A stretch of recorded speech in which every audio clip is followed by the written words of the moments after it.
I was thinking just sitting here, but if you're recording, you might want, you know. I think you're fine. Yeah, welcome to the dialogue, everybody. And I hope to do this on once a month.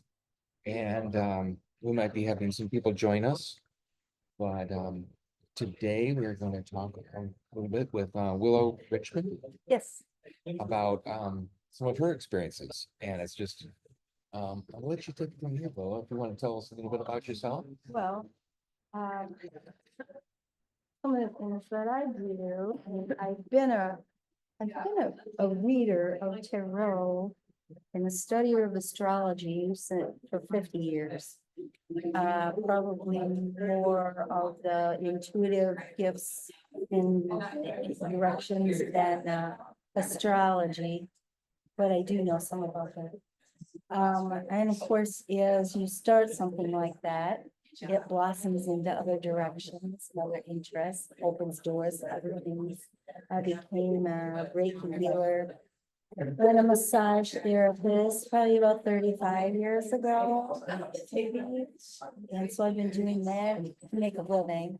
And I do a circuit of psychic fairs where I'm a reader, I do pendulum readings, I do tarot readings, I do channeled messages. And we're working on mediumship. Mediumship is, for me, I'm clairsentient, which means that I sense. And I'm claircognizant, which is I know. And knowing comes from, I believe, higher source, because when you have things just pop into your head and you say, my feeble brain couldn't have come up with that one, then you know that you're channeling some higher source information. I always believe it's higher source. I do believe in my spirit guides. And a lot of people think that that's kind of out there, but if you can pray to God, why can't you ask your spirit guides to be present also? As assistants of God, if you want to look at it that way. It's my understanding that we all have a team of them assigned to us in this life, and many people are unaware that they exist. So if you don't know they exist, then you don't ask for their assistance and they stay out of your way. And you're kind of working on your free will most of the time.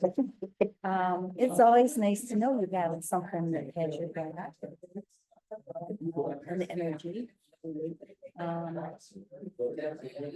I have studied, some of you know Robert Ranger, who passed away a year or two ago.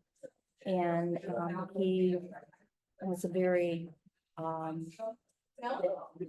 insightful man, been around the world, studied a lot of things, and was chanted and did meditations and was a hypnotist for many years, and I studied with him. I really gained a lot from that, so now I have a hypnosis business as well. And so I've just kind of branched out in many directions, and it's been basically how I make my living now. I come from a social work background. I come from also a burnout background. Burned out. Because I didn't have some of the tools I have now to not get overwhelmed. Which kind of brings me to the topic that I am slowly working on a book about, which is that of being an empath. And I think empath is different than being empathic. Empathic is being able to resonate with, or being able to identify with someone else's feelings, because we are humans. We're having this human experience.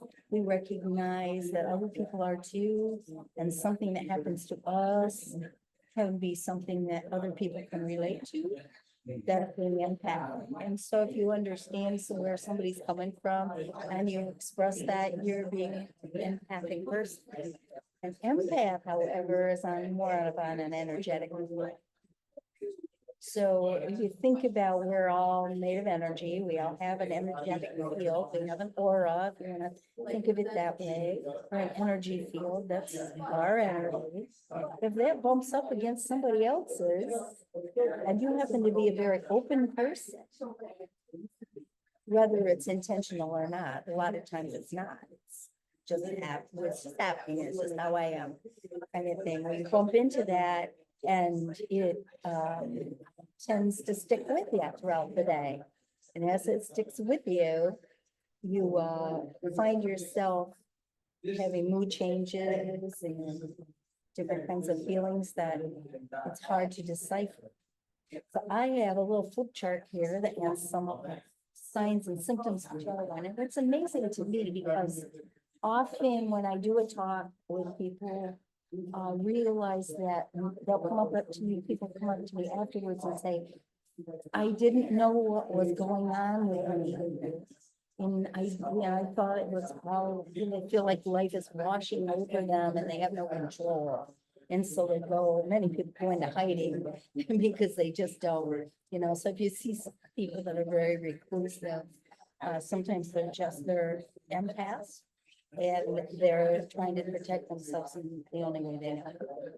So my goal is to let people see being an empath is like any other condition. If you have a condition of, let's say you have diabetes, and it needs to be controlled. You recognize the signs and symptoms of it. You recognize when you're starting to feel your blood sugar low or high. You recognize that is your diabetes in action. It's not just this nebulous feeling of washing over you. So, yeah, so I like to teach people how to look at being an empath as once they recognize they may be one, or they know someone that is, because we have to learn how also to communicate with people in our lives who are empaths, even if we don't believe we are one, because sometimes they seem like real frail flowers, and they have difficulty interacting in groups and that kind of thing. And so we can help them along with that if we recognize that's what it is. We look at it as a condition in which they need to be able to manage. Does that make sense? Yeah, that sounds good. Okay, I'm gonna show you. And I can, if you want, I can put the computer up to see your. Oh, that would be all right. We'll move this around. That could be.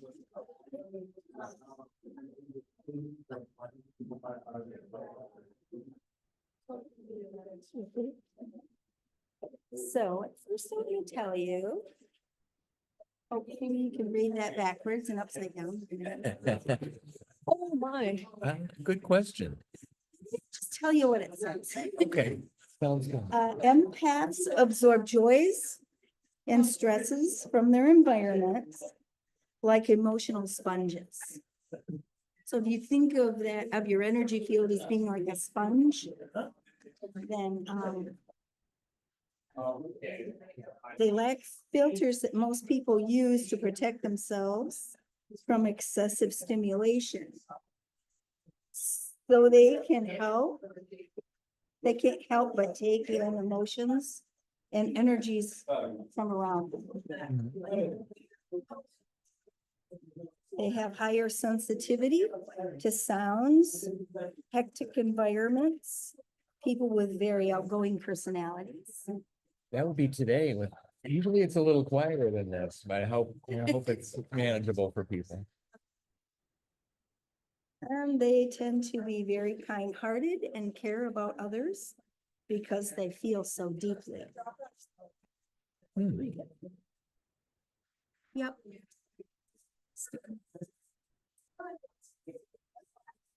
So there are 15 signs. I'm just going to read these to you. Sounds good. Anybody, I have paper here if anybody wants to write them down. Paper and pen. Oh, wow. Just have a little kit here. Okay, so number one. Closeness and intimacy can be overwhelming to an empath.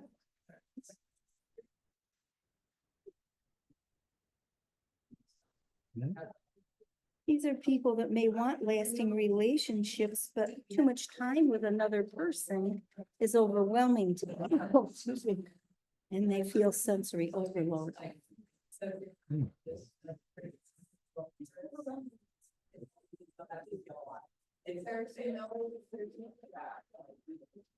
Come back to this. You know, what's really interesting is since my husband died, I've been having problems with this, being with people and Yeah. I understand. too much activity, like, Yeah. like I'm guarding myself or something. Yeah, I don't think that. So number two, you have fairly strong intuitions and tend to base decisions on them.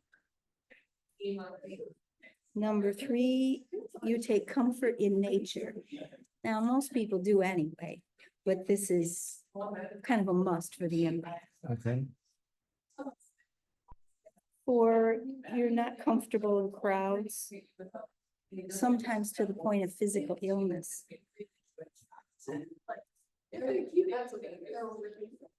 Number five, you have a hard time not caring.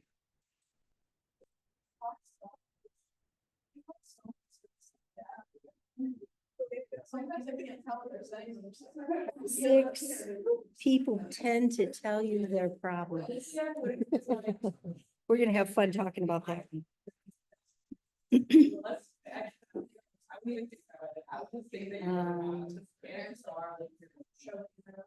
Seven, you have a high sensitivity to sounds, smells, and sensations.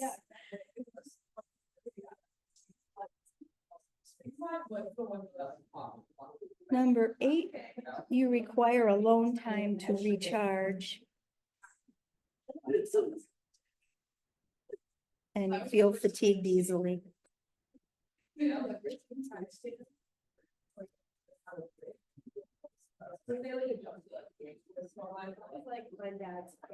Number nine, you don't like conflict.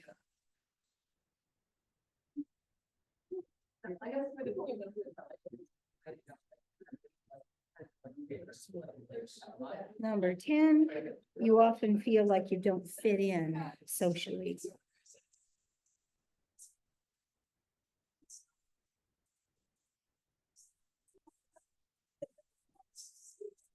Number 11, you tend to isolate.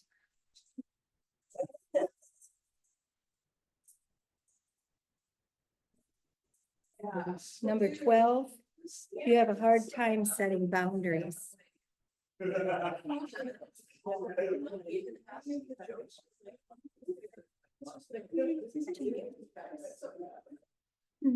Number 13, you see the world in unique ways, picking up on things that other people may miss.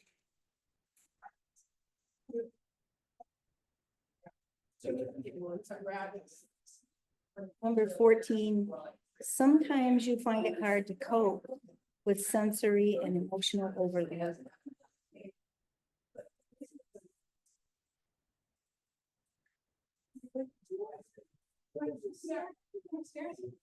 Okay, number 15 is actually the three types of empaths that there are.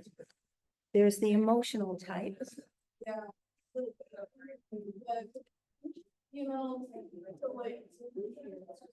And these are folks who are sensitive to others' emotions.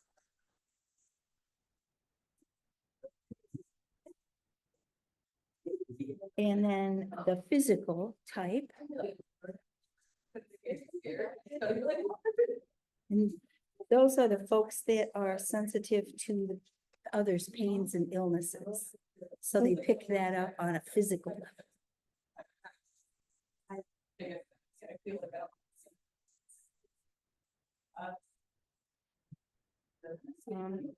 And the intuitive type. They're very perceptive and may have psychic ability. And that's not to say that you can't have a combination of these going at one time. Really interesting. Yes, it is. Well, and a lot of people go, this is where the light bulbs start going on. Yeah. For a lot of people. Do any of these ring any bells for you? Nope. No, just kidding. No, all new to me. Uh, Um. Okay, so I want to or say. do any of them not? Huh? Yeah. Do any of them not ring a Could bell? not. Well, empaths have difficulty discerning what feelings are theirs from what feelings are others. So, this leading to confusion on how to set boundaries. And I say, ask yourself, is it me or is it them? Sometimes journaling helps with that, Mhm. because you go out for a day or an evening and come back feeling different than you did when you left. Mhm. And it's fair to ask, is it me or is it them? Did I, did somebody say something that hurt my feelings, or that aroused some emotions in me? Mhm. Or was I picking up on somebody else's? Maybe somebody was talking about their stuff and it just stuck to you like glue. You look like you have a question. I'm just sort of processing, Okay. Mhm. the idea I've heard, like, it's all about you. It's all what's going on in you that's causing. If you're seeing something out there, it's a reflection of what's going on in here. Oftentimes, and I don't know if that resonates with you, but See it. I think with empaths, it's like an energetic exchange that is unconscious. oh, interesting. So we want to bring that into the consciousness so that you can recognize what is your energy and what isn't. It's not, if you could recognize it and project it, then you'd maybe see a mirror, Mhm. that type of thing. I guess what we're talking about is each of us having our unique energy. Mhm. And that is unique to us. Mhm. And I think it's important to see that as something that other people can't tap into and draw off from, and Mhm. and interject into, and that kind of Yeah. thing. Yeah. Um.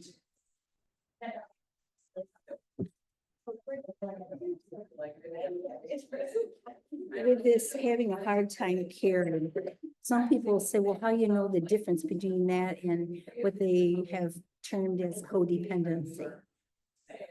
And I do think that there's an overlap there, because people can grow up in chaotic family situations and introduced to that at an age when they're too young to know how to cope with that. And when that happens, we sometimes become little adults to try to get some control over the environment. And I think that anybody who happens to be a natural empath is the one that's gonna do that first in the family. And it's not to say that codependency doesn't exist, but I also think the empaths are kind of sitting ducks for it. To try to make other people feel better, and to try to, they can see what's going on quicker, even through in an intuitive way. And see, mommy's crying, I need to comfort her. Mhm. That's like a role reversal. Mhm. So So that people can become empathic or empaths. I mean, I think, yeah, their environment can play a part in that. I do think so, yeah. But I don't, I think the true empath already is there to start. our soul comes in as an empath. Yeah. So taking on others' emotions so deeply makes you want to do something about them. And it's due to the discomfort that they cause for another person and for yourself. If you're so closely picking up on other people's stuff, you may want to go to therapy for their problem. Yeah. There's that tendency to think that it's your problem, and it's It's, and if you can make them feel better, you'll feel better. Mhm. Somehow there's a realization that it lifts it off of you as well as them. I was just reading that, someone who has narcissistic tendencies, an empath, will really get hooked into that Oh, yeah, narcissistic. yeah. um, Narcissistic personalities do, because they They- sense the openness. Yeah, and they'll just swallow up an empath like that, yeah, and so. So that's another reason to be aware that you have this tendency, these tendencies. It reminds me a little bit of Abraham Hicks talking about being a people pleasers, Yep, Yes, yep, and that can be a habitual mindset that is not necessarily helpful, because you're trying to make everybody else happy or yes, yeah. I was that. based on your own self-worth on whether someone else satisfied with your. And Yeah. that kind of ties into the difficulty setting boundaries. You don't learn that when you're a kid, you know what I mean? You don't. you Not don't. very No. many kids do. No, you're just looking for coping mechanisms at that point. Well, it's also important to realize that we have a tendency, because if an empath picks up on something, then they want to take some action on it. And sometimes imposing their will on others is one of the drawbacks. Yeah. that would Because be- you want them to feel better so badly that, it's imposing something on them that they're not ready for. So that's an important boundary to be aware of too. Now, Yeah. my favorite one is number 6. I don't know how you feel about this, but I have been a beacon in public restrooms for people's problems.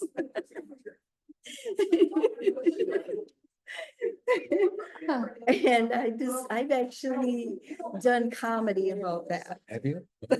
Cool. Because I really truly do find myself in ridiculous situations where people start to tell me something and all I have to do is make eye contact. And I have gotten their life story and I'm late for work and I'm late for, I gotta get going. And they've gone down the rabbit hole so far. And truly, I've allowed it.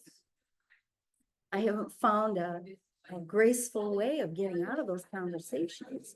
And once they have my attention, I don't want to be rude. No empath wants to be rude. So you can't find your way out of it. And now they're like going down deep into what their issues are. And there is no good way to get out of it. So I come up with one thing that I would say to someone to get myself out of these situations and not let them go too far. When I know that I'm not their therapist, I can't stand in the bathroom forever. I've got to be somewhere. And I will possibly, if it feels comfortable, touch them on the arm, look them in the eye and say, I'm really sorry that that's been the way your life has gone, but I really hope you have a great rest of your life. It's kind, it's not dismissive, and it gets you the heck out of there. So where you don't have to take on this role that seems to have come upon you. It's important for you to see, I was giving off that vibe again, and so people feel comfortable with me. Do I want to be there for that person or don't I? I can choose.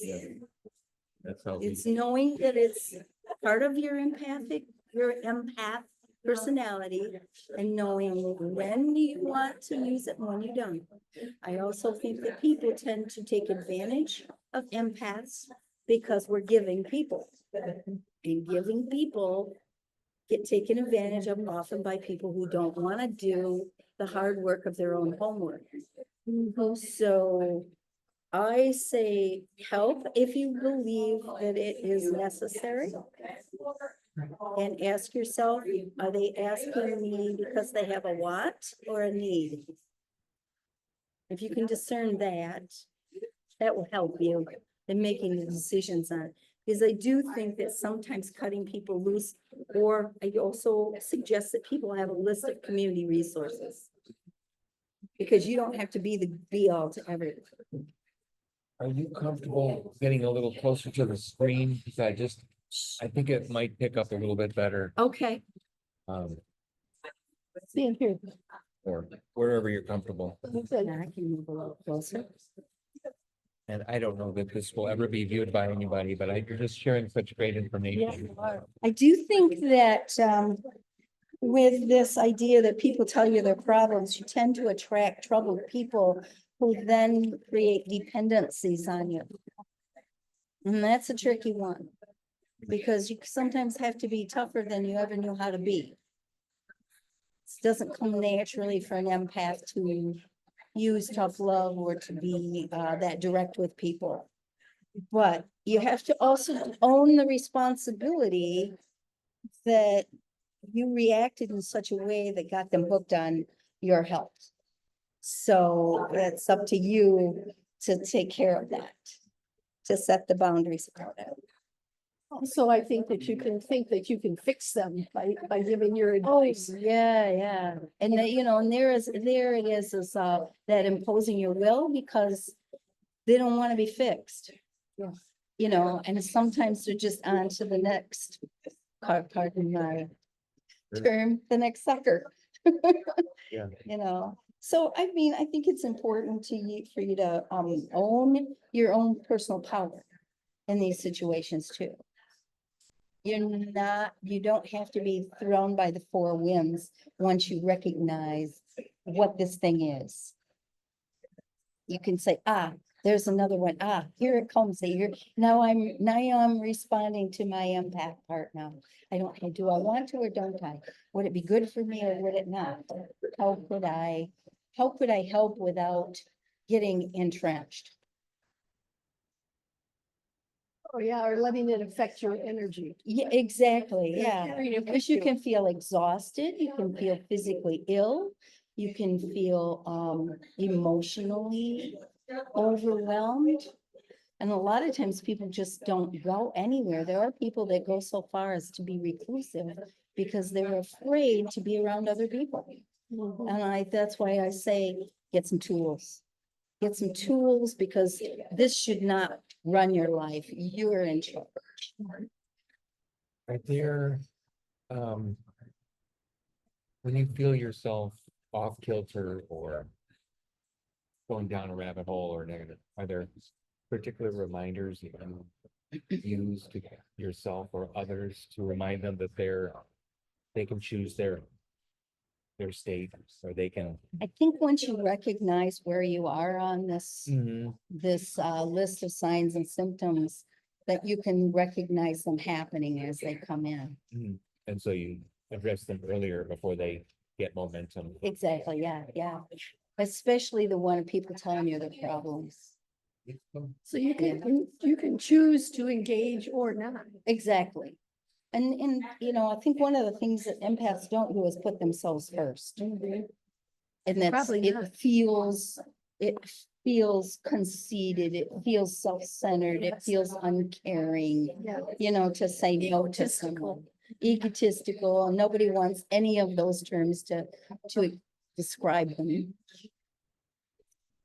But the thing that is also very true of empaths is this idea that they may be very right brain and process information through their feelings.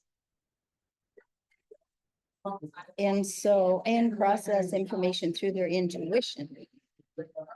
So that's why they tend to be a little more sensitive to their surroundings than others, because they're picking up energetically, they're picking up psychically. And that's why they often feel like they don't fit in. And this brings me to something that I've run into that I think is important for anyone who feels they have any kind of psychic or intuitive gifts or abilities. is that the people closest to you are probably going to be the least supportive. Family members, as I was growing up, always told me, you don't feel that way, you don't think that way, that isn't true. And just discounting and dismissing my reality. And it wasn't until things played themselves out to show that I was absolutely right, that was correct information, that I could say, well, it's okay for them to be wrong, even though they're my family and that their opinion matters. And I became kind of like the weirdo in the family. Because you want to be accepted. You wanted to be accepted, you wanted to be, feel People, love, and when people the- so close to you don't give you that, or Right. give you conflict, then you think, you don't have confidence in your thoughts, in your reality. However, the parents too, it's their job to help frame your reality and help you in when they think that, when they're all very left brain people who are logical, practical, and they don't think you are being, and you come up with something and they'll say, how do you know? My sister this day will say, how do you know? But just about anything I say to her. And finally I came up with this idea, and this was just recently, it took me like many years, to just say to her, that thing I do. And let her scratch her head and walk away. Yeah. Because I don't have to defend myself anymore. yeah, you're not dismissing it, and yet you're acknowledging what she's saying, Right? but you're also You know. still supporting yourself. That's Because I've explained it to her in many ways over the years, and it still is, for her to still ask me that question, it's kind of like, all right, I'm not going there. I like the idea that some of these people that show up in your life are also the people that are some of your best teachers. Yeah, Maybe helping you define what you don't want, or exactly. strengthening your own commitment to yourself and your own intuition. That's so true. That is so true. And I found that to be true. After I got over feeling sorry for myself, I realized that they pushed me up against myself and made me define my reality. Yeah, that's good. A lesson. Yeah, and it made me a free thinker. Open to recognizing who I really am. Sounds like you forgave your sister for being an asshole. Yeah, well, we're working on that. Or at least you can find the boundary. Anyway, Yeah, right, exactly. I recognize that she's left brain and she's never gonna get it. These things don't happen to her. She doesn't process information the same way as I do. And so she's not gonna understand it. It's gonna have a bonker on the head or not.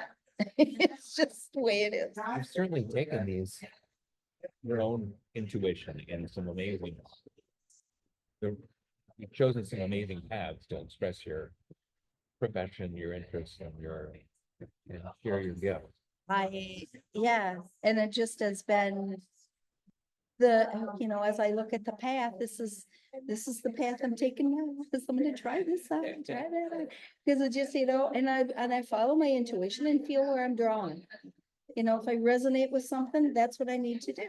Going to Lilydale, I'm drawn to do that. Other people are like, is that the logical thing to do? Can I afford it? Well, most of the time, if there's something that I'm drawn to do and it costs some money, something happens. I was telling you about the car accident that gave me the money to take hypnosis training. Yeah, it's true. I didn't get hurt. The car got totaled. I got a bunch of extra money. I mean, it was like, okay, all right. Yeah. I guess I was in the right place at the right time. I'm looking to see here if there's anything that this withdrawal situation. I think that if you know how to protect yourself, you know how to recognize the things that trigger you, then you will not find yourself in a situation where you're so overwhelmed you can't handle the situation. And you also recognize, okay, I've had enough of this family reunion, this class reunion, it's this huge group of people around me that are sucking my energy dry. I just need to go and regroup and recharge. And it's okay to tell people, okay, I sometimes get overwhelmed with the energy around me and I may need to take a walk outside during this wedding reception. Please realize I'm not being rude or dismissive or angry at anyone. I just need to recharge. But if you want to get angry, you can. Yeah, right. Have it your way, whatever you want. Just kidding. Setting boundaries, that's a something. I think it's important if you have intuition, embrace those things. You know, people may tell you that you don't have them, they're not real, that's not reality, that's not logical, that's not, and if that's the way you are made, if that's the way you tick, then there's nothing wrong with that. And I think that's where our educational system could be recognizing the difference between left brain and right brain children. My grandson is diagnosed with that ADHD. ADHD, yeah. And so they teach him because he gets overloaded a lot in situations. So he knows now to be able to take himself into a room and just decompose and be by Right. himself. And he's only 10. So Right, they're teaching him at young ages. And I'm a substitute teacher now. And in each classroom, they have a quiet corner. And no kidding, these kids that are empath, I'm gonna say, okay, can go and get permission and go and sit in this quiet corner. And they can sit there and the teacher has this little monitor that they wear, so they can still hear the teacher teaching. They're out of. that's classroom. brilliant. It's brilliant. They are really embracing And this was that. fifth grade. I just happened yesterday. And so, and my grandson is at that same situation ever since kindergarten. You realize that used It's to be wonderful. the punishment corner, Yeah. and it's now the quiet Yeah, place. and so it's got carpets and big fluffy chairs they can sit in, Yeah, and it's just beautiful to yeah, see. and they're not ostracized for needing that. That's wonderful. I'm so happy to hear that. It gives me goosebumps. Mhm. Yeah, we're not punishing people so much. You know what I notice is so I'm very, I want to say creative in the sense that I'm kind of outgoing and make things happen. But since I recently had the loss of my husband, I've become more and more recluse.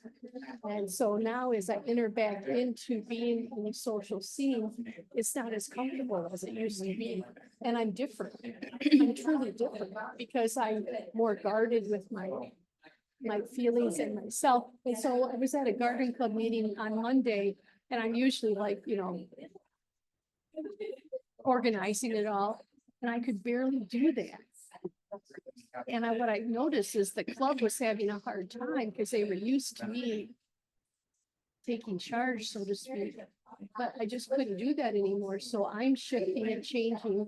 And so that my dynamics now is also with the people that are in my closer circles are realizing that even my family now is giving me space and time. I don't have to go home as often. My parents live out of town and that kind of thing. And my friends are giving me the space I need. And it's very satisfying and very rewarding to know that I'm being recognized for where you are. for where I'm at right I now. think this is a permanent change. Well, I think there's a lot of things you're gonna learn from this space that you're in that's different than what you're used to, but I don't think it's permanent because your natural instincts are gonna return. You're just this is part of your grieving process, I Oh, it think. could be part of the grieving, but it could be part of just, I don't have time anymore for that. I realize that time is short. You find your boundaries a little more, Yes, having spent some time in reflection. That's true. reflection and grieving, yes. Like the, I like these. To take care of yourself, yeah. I say start your day with a protective meditation. You can find these medication. Meditation is medication. Medications too, if you need them. Starting with a protective meditation. There's one that I like to do that is calls in my guides, ask for their assistance throughout the day. Enclose myself with a white light energy, allowing my guides to come in and plant whatever positive things I need throughout my day for my physical body, another bubble for my emotional body, another one for my etheric body. So that is what I carry with me where I go, wherever I go, so that this is my energy and that's yours. Yeah. If something bumps into me, it doesn't have to penetrate. I have choices. My guides are asked to be of assistance. And journaling, I think, is important because when you, yeah, like I said earlier, if you go out into a situation and you find that you got triggered, you're not sure where that comes from, you can talk about what's going on in my life today. What kinds of things are happening to me personally or on my mind? And how does that interface with things I've heard or been exposed to around me? It's possible that you could have been in a mall and walked by somebody having a really horrific day and you just picked up on that. And it's good to notice that that's the difference between what's going on with me and what might be going on outside of me, so that it doesn't have to become part of you. There's probably some kind of a cleansing too that you could do to get rid of that energy. Yep, that brings me to. I'm just about to that point where I want to tell you, you want to embrace your empathic gifts, listen to your gut, respect your gut feelings when you have them. Seek like-minded people so that you don't hear, how do you know all the time? And that, there's a question of whether you have any brain cells at all. Some of the uses, I think that deep breathing, people when they get overwhelmed emotionally, they start to shallow breathe. Yeah. And if you can expand your diaphragm, take the time to do that, it's a good relaxer. Meditation, if that's a practice that you're comfortable with. If you don't have any, YouTube's got one for everything. Quiet time with nature. And I'm a stone person. I just think that nature gives us things. I'm going to give you each a selenite stick here.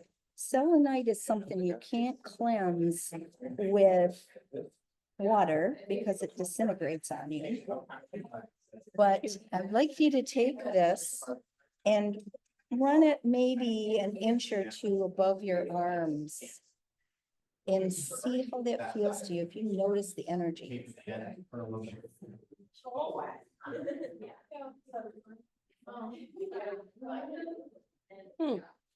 Can you feel it? I think so.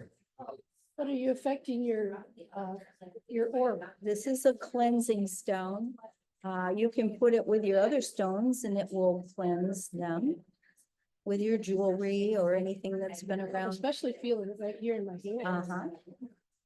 Well, you're welcome to keep these. These are your little tools for keeping. Wow, that's nice of you. And you can set it, in your house. I think selenite, I have towers in my house. And it's good for group work. If you're with a group of people and you want to keep some serenity in the room, it will cleanse some of the energy. Well, you just. Yeah, I actually use this. There's sometimes, if you're familiar with smudging. Yeah. I use it. This is a stone smudge. Oh. Okay. We'll look at it that way. That's so generous of you. Very Be nice. happy to contribute to your. Not at all. Those are gifts for you. Now, this is a stone that I put by my bed and I sometimes could carry with me. It's blue calcite and it's a calming stone. Put that in your hand and see how that feels. It's a calming stone, and so, you know, that would be always a good thing to have. Seems lighter than. Seems light. You think What is it, a name again? blue calcite? Now, there are lots of different stones with different properties. This is one I put around my booth. I discovered that there were people that didn't want me to do well. You know, and basically it wasn't anything personal. They don't want anybody but themselves to do well. So they're doing some energy stuff. This is black tourmaline. Black tourmaline is a neutralizer of negative energy. So I put those on the corners of my booth. I do a little Reiki blessing on my booth. And then I'm not affected by anybody's bad intentions. I bet the American Indian or they knew about the properties of stones. They probably did, yeah. They, you know, they call them the stone people. Yeah. Sure. Interesting. So, the other kinds of things, you know, people will have, service animals, they call them. But there are, if you own a cat or a dog that climbs up in your lap and gives you some love and then somehow they just know how to respond to you when you need something. And I think that's another thing that you can do. And Makes sense. Yes. Thank you so much. I think that, there are probably, I really think that embracing your gifts, giving yourself permission to not have to respond to everything that comes your way. There's nothing wrong with having a big heart. We need more big hearts in this world, I do believe, and that's probably why I'm meeting so many empaths these days. Yeah. Because people are coming in to be that force. Yeah. Of kindness, of love, of unconditional caring. Because we've seen the opposite. Oh, yeah. Yeah. So, and I think that we need to be the ones, so I feel bad that people feel they have to downplay their empath tendencies. Because it's a real gift to the world. But it can be not a gift to the world if you don't know about it and don't manage it. No? Does it make sense? Yes, yes. Thank you so much. Yeah, Thank you. yeah. I'm pleased to Thank you do so it. much. Very generous of your time and this stuff that I think will be useful for lots of people. Mhm. You're Yeah, writing a book? I'm working on a book, yes. The more I say it, the more I am inspired to continue doing it. Because I have a tendency to just get wrapped up in whatever's happening in my life. I do about 1 to 3 psychic fairs weekends a month. I go as far as Pennsylvania, as far north as Gaylord, and as far south as Fort Wayne, Indiana, so far. There's one in Florida, which I don't know if I can pull off or not. That just seems like a long shot. Because I also do 2 days of massage therapy and Reiki treatments. 2 to 3 days. So, and I see hypnosis clients. I mean, I have 3 days a week where I see clients, whether they're coming for massage, Reiki, or hypnosis or readings. It sounds like 3 or 4 more talks.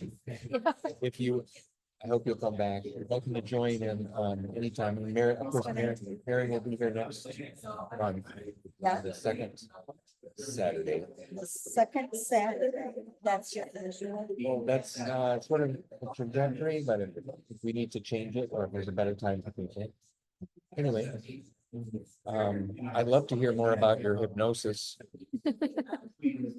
There you go. I'm not sure if it's showing up backwards or frontwards, but it Yeah. doesn't have to be today, but it's just, you're such a Jill of all talents. What an Well, interesting life. yeah, yeah, I did, well, sometimes you pick a career direction and it just turns into many other things, it broadens from there, so that's kind of the way I feel about that. One of the key messages of, I've been listening to a lot of the Shar lately. The channel, Okay. Daryl Anka is the channel, but Okay, he talks about following your passion, or your path to the highest excitement. I like that. Sounds like you're doing it. You're trusting your intuition, you're excited about how a lot of it happens. Yeah, I think I'll probably, I jokingly say I'm going to die on some unsuspecting client. Because I'm not gonna stop until that moment. Well, it's obviously keeping you young, so it's Well, I have to pretty be far out. honest with you, somebody I saw 9 years ago saw me and didn't recognize me. And they said, oh, I met you 9 years ago, but I didn't recognize you because you look the same. That's He said, you had plastic surgery? I'm like, no. that's pretty sweet. Yeah, yeah, because I'll tell you, I am 74 and a half. And when you look at some of these old guys on TV that have been in debates and stuff, they're only a little bit older than me.